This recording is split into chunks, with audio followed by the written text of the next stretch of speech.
Ketua Umum Partai Solidaritas Indonesia, Kaisang Pangarep, yang juga adik dari Wakil Presiden Republik Indonesia Gibran Rakabuming Raka, buka suara terkait isi Forum Purnawirawan TNI.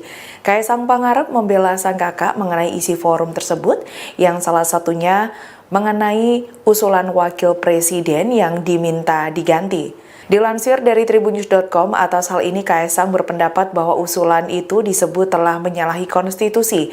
Kaisang menyebut bahwa Gibran telah terpilih sebagai Wakil Presiden mendampingi Prabowo Subianto dan telah melalui proses yang diatur oleh konstitusi. Keterangan ini disampaikan putra Presiden ke-7 Joko Widodo atau Jokowi pada Jumat 25 April 2025.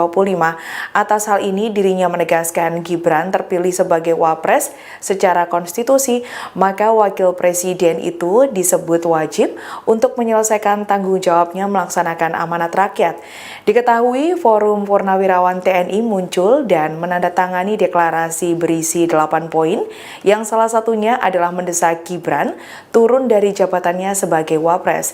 Sementara itu Presiden Prabowo Subianto disebut memilih untuk tidak merespon apa-apa, namun dikabarkan dirinya menghormati adanya usulan dari Forum Purnawirawan TNI tersebut. Download Tribun X sekarang, menghadirkan lokal menjadi Indonesia.